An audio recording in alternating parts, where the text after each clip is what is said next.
Pros, save more on the materials you need to get the job done inside and out at Lowe's. Right now, get 10% off in-stock Trex Naturals decking, now available in more styles. Plus, get 15% off select custom entry, interior, and storm doors. Then, we'll deliver it all straight to your job site to help keep your jobs moving. Get the brands pros trust, priced right, and ready when you need them. Our best lineup is here at Lowe's. Valid through 5/27. While supplies last. Selection varies by location.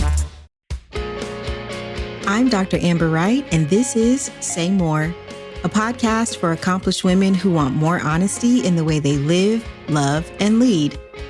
This is a space for us to explore the questions that shape our lives and deepen our connections with ourselves and each other. If you're finally ready to reclaim the parts of yourself you've given away to everything and everyone else, you're in the right place. It's time to choose yourself. It's time to say more. Hey friend, welcome back for the last time of this season to Say More with Dr. Amber. If I knew I could get away with it, I would cue up End of the Road by Boyz II Men. Can you hear it playing in your mind? Okay, because we've come to the end of the road. Oh my goodness. For the last 3 months, we have had so many conversations about all the things, and I wanted this last episode of this season to just tie everything together as opposed to leaving you with yet another topic to consider. I'm going to end up doing a little bit of both, of just, again, summarizing the season, but doing so in a way that leaves you with something that you can hold on to and carry with you over the break until I return. And I hope that you will listen to whatever episode resonated the most with you over this season, whatever you've needed, that you'll hold on to it. And it'll carry you through and carry you forward until we come back for season 2. But this has been such a great experience for me, making my return formally to podcasting in this way. I decided in 2025 to just dabble with it a little bit on Substack, and I did my voice notes, micro podcast, and it felt so good. And I enjoyed it. People listened. And I said, okay, it's time for me. I can do this again now after having gone dark on the podcast during my doctoral program a few years ago. But this return for me to the mic has just been so wonderful. So thank you. Thank you so much for downloading, for listening, subscribing, sharing. I can't tell you how much it means to me that you would let me sit with you for 20 minutes a week, every week for 3 months, for us to just have some chit chats that hopefully have helped you think more critically about how you can reclaim those parts of yourself that you have given away to everyone else and to everything else. And why that was important to me, yes, it's born out of my coaching work. And I've said that in every single episode. Y'all have not forgotten that I'm an executive life coach, because I will not let you forget. But more than that, I just want us to get free. I want us to be free. I want us to be whole. I want us to be happy. And sometimes we just can't do that alone. And when you hear someone talk about how they made it through and how they made it over, even if I'm still on a journey of my own, I just think that there's so much that we can get out of that. And the fact that you trust my voice enough to spend time with me in this way, it means the world. And what I want to talk about or say more about today is coming home to yourself. So if this whole theme of this season has been about the reclamation, then what does it mean to actually come home to yourself? And in one of the previous episodes, when I was talking about a time in my life when I was, contemplating staying in my marriage or not, I was talking about like the gap between where you are and where you want to be, and how terrifying it can feel or uncomfortable it can feel when you have outgrown your life as you knew it. and what it means to outgrow people and relationships, jobs, and so forth. And I was like, I think I want to pull over and park there and literally say more about that. And not just my journey as a married person, but just as a woman and what my life has been, or what my journey, I think, has looked like to come home to myself. Again, not because I have all of the answers, but just like I said a second ago, your stories can become the blueprint that someone else follows to take their own journey. And even though I guide countless, so many other women on their respective journeys to personal freedom, however they design that or define it, I don't ever want to forget that I'm still on I don't want y'all to forget that I'm on my own journey in that way. And so I'm just sharing what I've learned from the other side as you take whatever steps that you have to take. And you might have taken other journeys that I haven't yet, but that's how we learn and that's how we grow. And also, I want to say that sometimes you don't got to let nobody rush you into telling your story neither before you're ready. People in my personal life have asked me when I'm going to write a book about the things that my husband and I have experienced in our almost 20-year marriage. And I probably will one day, but I don't want to feel pressured to have to share that with everybody. I like to share things in a way that makes sense to me, that feels safe for me. And sometimes you can't do that in real time. So don't let anybody press you or stress you into sharing things before you're ready. But when you are ready, and you will know when you are, when you do share, it will help someone else. And so many times, and there's this idea that the things that we go through are very seldom for ourselves. Christians believe this very heavily, that, so much of what we go through, and when I say we, even though I don't mean just exclusively Christians, but believers, I think is a better choice of words for me. There's this idea that kind of gets perpetuated that so much of what you go through, is very seldom of it is just for you. And I think I do believe that to be true in some ways. Anyway, I'm belaboring the point here. The idea is share when you're ready. I'm becoming more comfortable with sharing more publicly about how he and I specifically have kind of climbed some mountains here of late. And I think I've done that a lot this episode. So this season, I also want to apologize for any redundancies, because after a while you start to, I question myself like, damn, did I say this already? Did I tell them this already? Or where did I write this in a LinkedIn post, or did I say it somewhere else? And so I kind of was like, oh my God, I really hope that I didn't feel repetitive this season, because I ain't going to watch them. I ain't going to I ain't going to listen to them again, sis. I ain't going to do that. Like, once it's out there, it's out there. But if I did, thank you for your patience. Be like, damn, she talked about this every episode. Okay, sorry. I be going through stuff. Okay.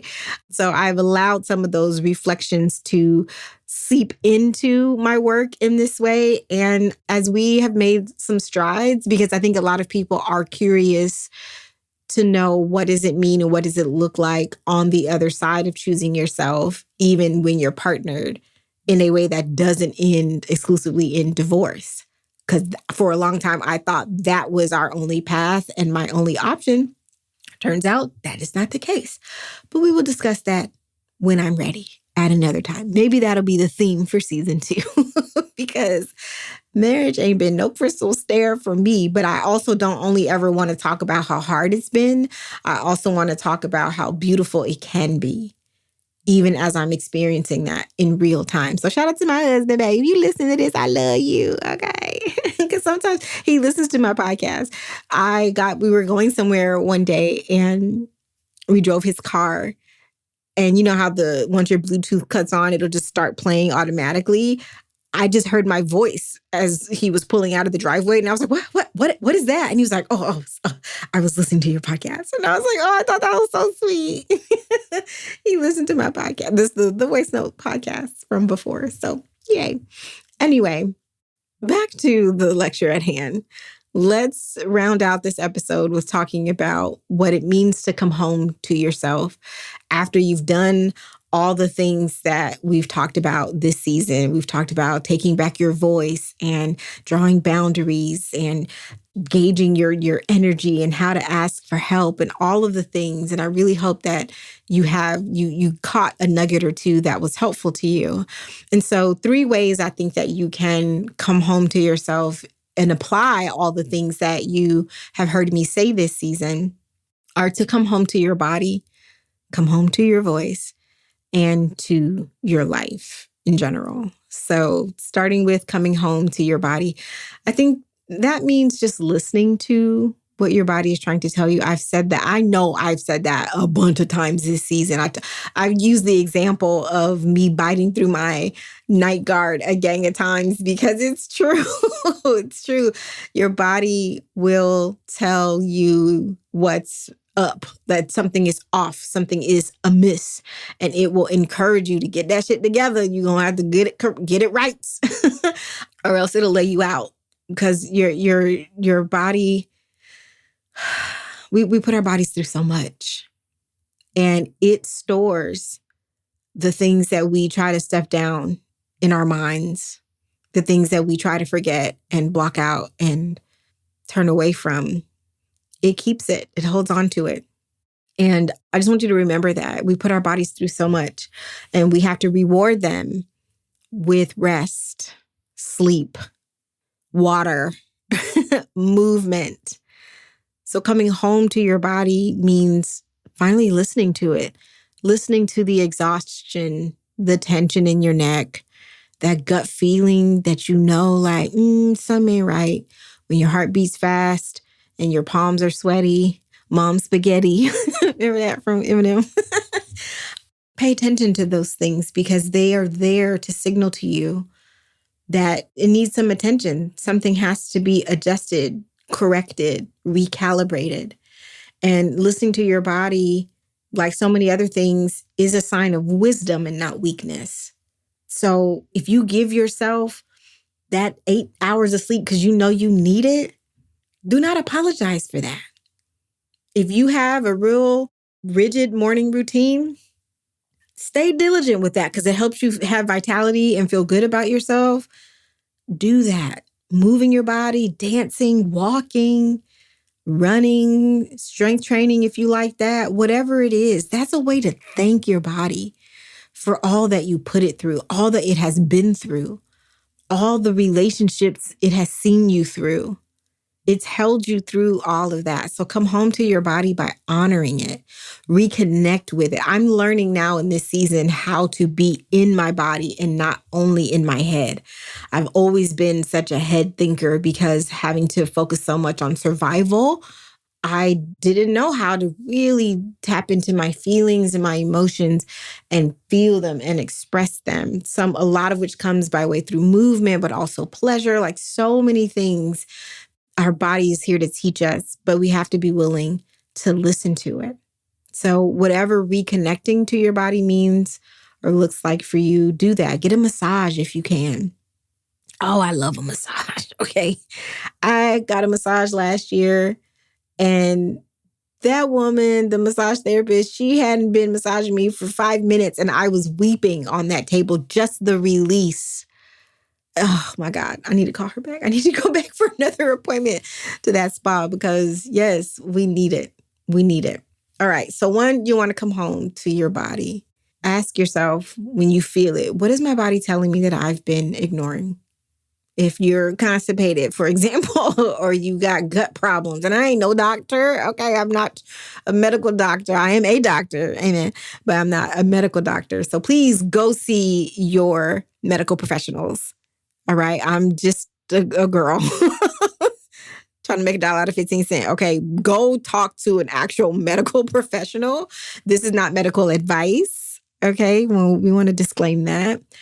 But I just want to encourage you to participate in your wellness, so much of which comes by way of listening to your body. All right. Number 2, come home to your voice. Whew. Remember, we talked earlier this season about turning the mute button off, pressing the mute button and turning it off so you can raise the volume on your voice. This is that. Coming home to your voice means trusting what you know without needing anyone else's validation. and then finding the courage to say what you know, to say what your truth is. My work, and by extension, this podcast, is in service to you going from knowing to speaking your truth. I want you to go from knowing to speaking your truth, because so often you know what you need, you know what you want, you know what you have been denying and resisting, but you haven't given yourself the space to admit it out loud and to speak it out loud because you're afraid of what is going to crumble on the other side of that truth. But oh, my dear, sometimes things have to fall apart in order for them to fall together. Okay? So remember to speak up. Ask the hard questions instead of avoiding them. Ask the thoughtful questions. Speak your truth even when your voice shakes, even if it disappoints people. And I know that I've focused on that framing a lot this season. And I think it's important for me to mention that sometimes it's not even a negative thing. It's not even always a difficult thing to say or to confront, or that you may not even be in relationship with people who can't handle what your truth is. But I just know how much we stuff down what we really want to do. We deny what we really want to do. We deny what we really know is true. I see that more often than not, which has informed the way that I've talked about it this season, because I'm trying to gently nudge you into remembering that your voice has value. What you have to say matters, but you got to believe that, because if you don't, nobody else will. So asking the tough questions when you need to, that is an act of courage and an investment in your growth and a deposit in the life that you say that you want, the life that you write about in your journal, the life that you cry about in therapy. It is available to you on the other side of knowing what your truth is and having the courage to speaking it. Trusting your voice and coming home to your voice is how you reclaim your authority, or even just claim it for the first time and stand in it. Okay? What I say matters. And I deserve to be heard. Tell yourself that as many times as you need to. Lastly, come home to your life. Oh, another one, right? It sounds so good. Come home to your life. And that means breaking up with performing. You go from performing to living from a place of alignment and truth and intention. Again, you're not looking outside of yourself at anyone or anybody to tell you what you already know to be true. You're not trying to prove and perform and plead and show people that you're worthy of being loved, that you're worthy of being seen, heard, known, and valued. Coming home to your life is about building a life that actually feels like yours instead of some carbon copy of someone else's, some cheap copy of someone else's. Because if you believe what's for you will not miss you, then you have to live according to that knowing, which means you can't mess it up. You can't fumble it. You can't mess it up. You just have to accept that what is for you will not miss you. And if it missed you, it wasn't for you. If you didn't get that job, it wasn't meant for you to have it. If that person didn't stay, their season was complete. And I know that it hurts to come to that realization sometimes. But oh, honey, oh, my dear, so much more is waiting for you on the other side of that knowing. Coming home to your life means that you stop asking, well, what are they going to say? What are people going to say about me? What they going to think? Release yourself from the shackles of other people's opinions and start asking yourself more, what do I need to feel whole and full and alive and complete unto myself? Because when you come home to yourself, there's just no substitute for having a life that is born out of your truest desires, that encourages you to live in the fullness of who you are and the beauty of who you are, and even in the darkness of who you are, because we all got a dark side, honey, okay? But home isn't a destination, it's a way of being. Oh, woo! Oh, I got goosebumps when I said that. Home is not just a destination, it is a way of being. Whew, that means no matter where you go or who you're with or whatever room you're in, you're home and all is well. And if it don't feel right, then baby, get on out. Okay? Get on out. And decide what home means to you. Is it peace? Is it solitude? Is it Anita Baker playing on Saturday mornings? Is it dinners with candlelight, walks in the park? Is it a job that values you and makes you excited to get up and go to work every day? What does it mean? What does it look like? And of course, if you're not sure and you're like, ooh, girl, you have been laying some things on me week after week for the last 3 months, this is my final invitation this season to call me if you need help, because you do not have to take this journey alone. If this season resonated with you and I've been ringing your bell, dialing your number, then it might be time for you to step forward and say, you know what? I think Dr. Amber's the one who can help me seize my next level, activate my next level, go from knowing to speaking what my truth is, to using my voice, to being home within myself, and just figuring out what the hell I want. Because maybe you don't know what you want yet. And that's okay too. That's the perfect time to be in a safe space with someone that you trust, who's versed and seasoned and guiding you to what you already have on the inside of you. I'm never here to tell you what to do as your coach. I'm here to guide you to the answers that are already inside you. And you'll hear this again in the outro, but you can go to wordswellsaid.com/coaching to submit an application to inquire about working with me. I would love, love, love to hear from you. If this season has helped you in any way, please let me know. Send us a message, comment wherever you listen. Keep in touch, because the journey is just beginning, my dear. And I can't wait to see where we all are at the beginning of season 2. Until then, love you, mean it. Thanks for listening to Say More. If this episode hit home for you, don't forget to subscribe so you never miss another one.